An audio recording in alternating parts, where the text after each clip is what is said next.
Well, hello everybody. I am Lisa Petrich. I'm the youth director here at Unity of Olympia, and I am so happy you came today. We have a lesson. We're continuing our series of Finding Your Zen, and our lesson is on glitter jars and patience. Glitter jars and patience. Let's go ahead and start with our prayer. So when we start with prayer, we always have our candle to represent the Christ light inside of us and in each and every one of us that we see. And we have our prayer guides to remind us to be still. So please say this prayer with me. Thank you, Spirit, for bringing us here together today. May we live, love, and grow from one another. May we be present and mindful of our own self-awareness. And our quote today is from Wayne Dyer. And he says, if you change the way you look at things, the things that you look at change. Let's say that again together. If you change the way you look at things, the things you look at change. Thank you, Wayne Dyer. So today we have a mindfulness tool, but guess what? Our mindfulness tool is also our lesson. So let's go ahead and move to the front of the card. And the front of the card of our calm lesson this week is a glitter jar. It's a glitter jar, and it says sometimes our thoughts and emotions can get all stirred up, and this makes it hard to think clearly. A glitter jar can be a tool to help you settle your feelings. So it says what you're going to need is a water and a little bit of glue, an empty jar with a lid, and some glitter. Different sizes work best. So you can have different sizes of glitter. And glitter's kind of fun, so please make sure you have a parent or a guardian around when you go to use it, because it can get everywhere. And so what you do is you start with, now it says to start with pouring the water in the jar, but I've gone ahead and added glitter to a jar. I've gone ahead and added the glitter, and now I'm going to pour the water into the jar. So I take and I fill the jar, and let me make sure I've got it over the paper towel so I don't make anything by my computer wet. And we're going to take and we're going to pour that in, and we are going to fill it almost to the top, and we're going to stir that up, and you can see the glitter's already in there. Now, glitter in a jar can move pretty quickly and settle, and what we want to do is slow it down a little bit. So what I'm going to ask that you find a clear glue. Just a clear glue, and you don't want to add too much. So this is one we made earlier, and you can see how cloudy it is. Even when I shake it up, it's got a lot of glitter in it, but it's just a little bit more cloudy, and it's because I added too much glue, too much of the glue. We tried to put like a quarter cup or something in there, and you really only want to put less than a teaspoon, so maybe a half a teaspoon in. So I'm just kind of taking the cap off, and I'm putting this in like this, and I'm just putting one little glob of glue, just to slow it down a little bit. Putting the cap back on the glue, stirring it up, making sure it's all there. And then I'm going to find some different, so I put regular glitter, and I put some glitter pieces, but I also have these. These are like little sequins. So I'm thinking I'm going to put some sequins in there too, just to kind of, I've got a flower one here and some gold ones, and I'm thinking I'm just going to use that and put those inside. There we go. Stirring it up, and then I want to fill my jar. All the way as far as I can to the top. Not all the way to the top, leave a little bit of room for movement, and then that's it. And then I'm going to put my jar on, my lid on. And we'll make sure it's on tight, because I don't want it to do what? I don't want it to spill. So right now the water's clear. I'm going to shake it up, and I'm going to give it some good shaking.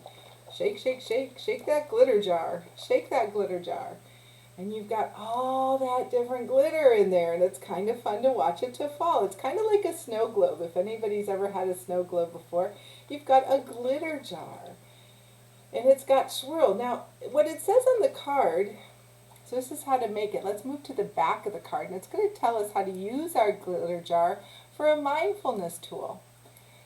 So what it says, watch the glitter as it falls. So sometimes our emotions can get in the way. And it says, watch the glitter as it falls. How many in and out breath does it take for the glitter to settle completely? Because sometimes our emotions can get all stirred up. We can just feel all angry or just anxiety. And what you can do is shake this up to represent that emotion. It's all crazy. It's driving us nuts. We don't feel good. We don't feel like ourselves. And then we take in and out breaths.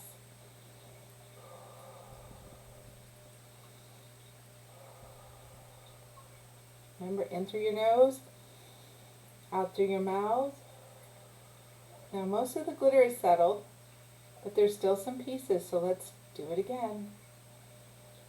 In through your nose like you're smelling a flower, out through your mouth. So it took about 3 for most of the pieces to fall. And then 4 kind of did it. Now it still has a few pieces. If I'm still feeling that emotion, I could go ahead and I could keep breathing until all the pieces fell. Or you know what I could do? I could shake them up again, and let them fall and do the breathing again. In through the nose, out through the mouth. In through the nose, out through the mouth. In through the nose, out through the mouth. Now it could be kind of fun just to keep doing that, right? To shake it all up and to get it going and just to keep doing that until you feel better. Because the whole point is to get us to a place where we don't feel that anxiety, that anger, that sadness, whatever it is that is controlling us in that moment in our emotions till we don't feel it anymore. So what I would do is make a glitter jar, keep it in a space where you can make it like a Zen space. Maybe you could take your breathing ball that you got, or make a little Zen space or a Zen zone in your house to where when you're having these emotions, you have a place that you can go to calm down. Maybe have your favorite book in there. Maybe have, like I said, the breathing ball, the candles, some of those crystals and the stones, the Play-Doh, so anything that really can help you to calm down. And that is your Zen zone, okay? I had one of those in school, and the kids liked to go there. It was a little rocking chair area, and it had a little basket of toys, and that was their area to go if they needed to calm down. And many of us just need that little bit of space. That's awesome. I'm really glad you joined me here for that. So let's go ahead, and we are going to move next into our let's see, where are we? We are on our Made Out of Stars quote. So that was our lesson for, early childhood, and now we're moving into elementary school, middle school lessons and older. And this quote says, "Adopt the pace of nature. Her secret is patience." So think about that for a minute for nature. The secret is patience. What if a flower was in a hurry to bloom? What if a tree wanted to grow faster and taller than any of the other trees? What if the tide was always at high tide and never went out for low tide? What if nature didn't have regular rhythms for us to follow? Nature in all of her beauty is a reflection of patience. The seasons each have their own rhythm and their own time in the making. Taking the time to go out in nature and recognize the seasons brings us back to the present moment. Right now we notice the leaves falling, the trees changing color. Have you seen that? I had this really neat, there was one red leaf on a green tree. It was great, and I took a picture of it earlier this week. I mean, the trees are just looking beautiful, and every day they change more and more. The coolness in the air. We've had a few warm days this week, but it's getting ready to get cooler. And the days are getting shorter. If you notice that the daylight is going away really quickly, it just seems like it's 7:30 at night. I'm ready for bed, and I think it's about 10 o'clock.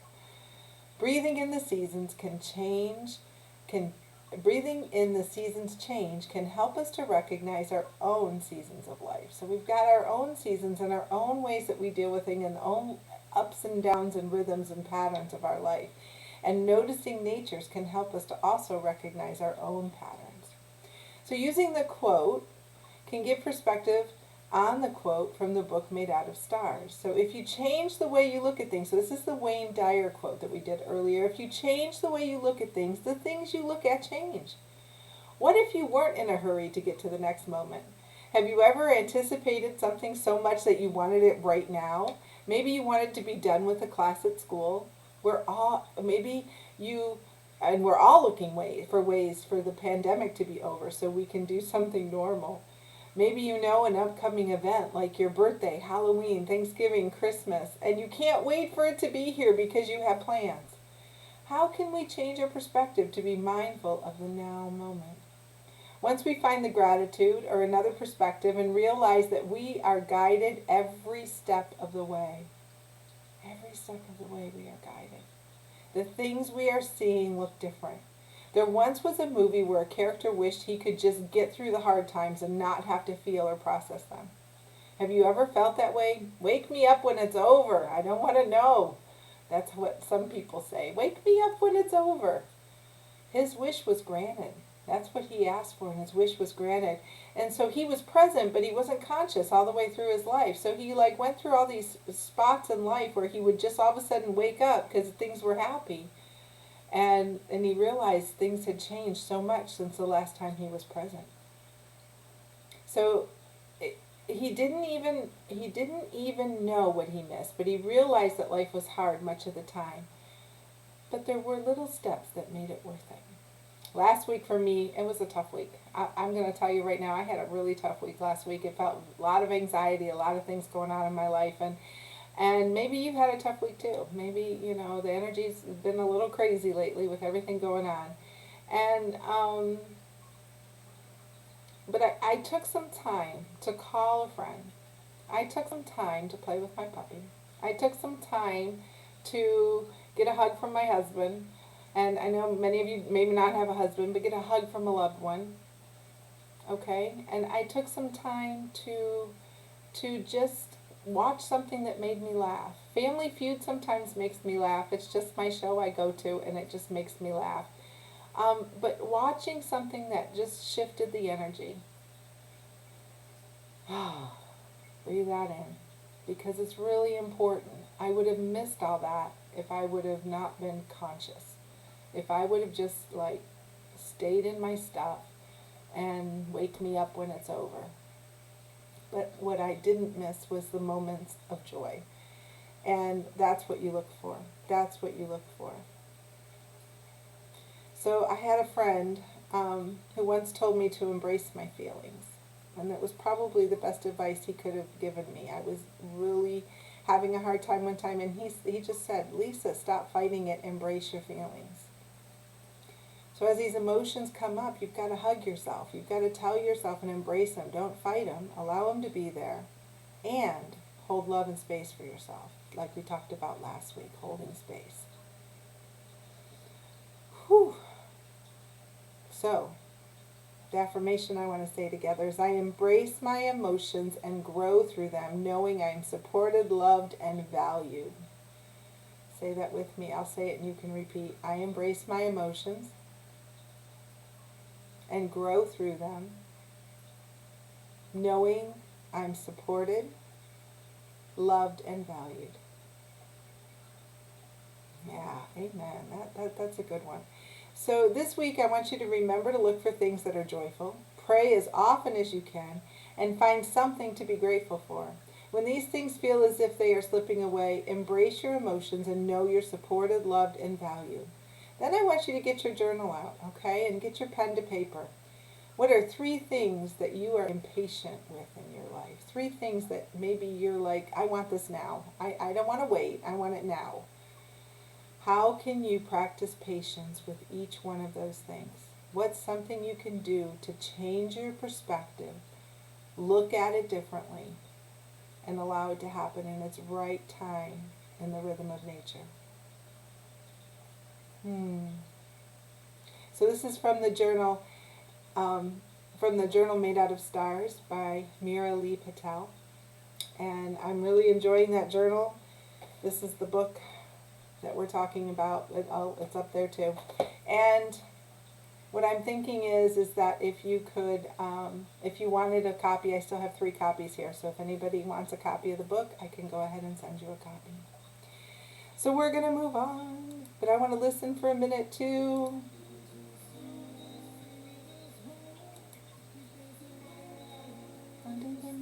That's our Bob Sima card. We're doing our Bob Sima. We love Bob Sima. I love Bob Sima. He's got some great songs. He's definitely someone that I look up to for some peace and for love, and admire his life and the way that he's presented his energy. And he's a mover, shaker, and peacemaker.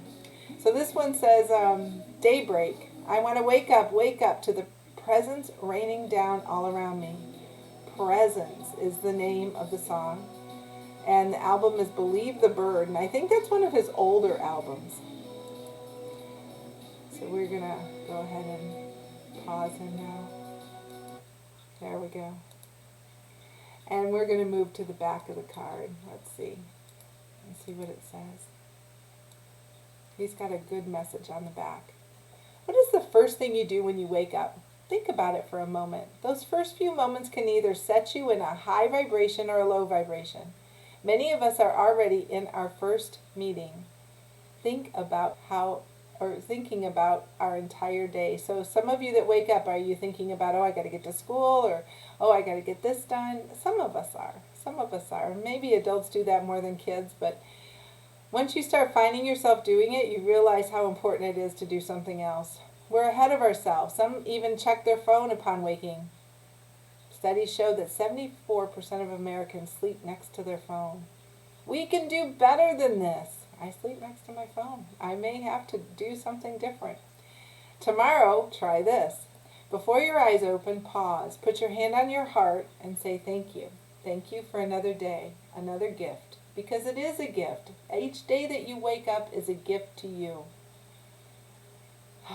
Let yourself feel the calm, the presence before the world starts rushing in. Receive your first deep breath and bring the love down into your heart. Do this every day this week. Do it. And watch your life unfold differently. Listen to the song first thing. It's or if you don't have this song, listen to a song that is a positive, uplifting song for you first thing. It is certainly an appropriate soundtrack to a peaceful and blissful morning. So what's going to give you a peaceful and blissful morning? What song is in your heart or in your, that you love on your playlist? What song is there that you love, that you think that would give you a good start in the morning? So the commitment. The first moments of my day are most sacred. I will treat them as such. Say that with me. The first moments of my day are the most sacred, and I will treat them as such. So I do want to say, and if you go to his website, which is Where the Light Is, if you search Where the Light Gets In, actually, and it's Bob Sima, he's having a class right now where it's 5 songs in 5 days. And he sends you a song every day, and he will, it's a prayer practice. So if you wanted to do this with him, I would encourage you to go to that website. We are already to our closing. It went really fast today because, our mindfulness tool and our lesson were the same thing. It was a glitter jar, So our basic unity principles. What one did we talk about today? God is good and active in everything everywhere. I am naturally good because God's divinity is in me and in everyone. I create my own experiences by what I choose to think and what I feel and believe. Through affirmative prayer and meditation, I connect with God and bring out the good in my life. I do and give my best by living the truth I know. I make a difference. Pick one. Talk about it with a family member. Which one do you think we talked about? And even if it's not, maybe one that you want to focus on this week. If it's not one that I did in the lesson, maybe there's one you want to focus. If you focused on God is good and active in everything everywhere, you would look around your life going, is this what God looks like? Is this what God looks like? I think you could. You could try. So let's do our closing. Here we go. Prayer for protection. The light of God surrounds us. We are the light of God. The love of God enfolds us. We are the love of God. The power of God protects us. We are the power of God. The presence of God watches over us. We are the presence of God. Wherever we are, God is, and all is well. Thank you for joining me here today. See you next week.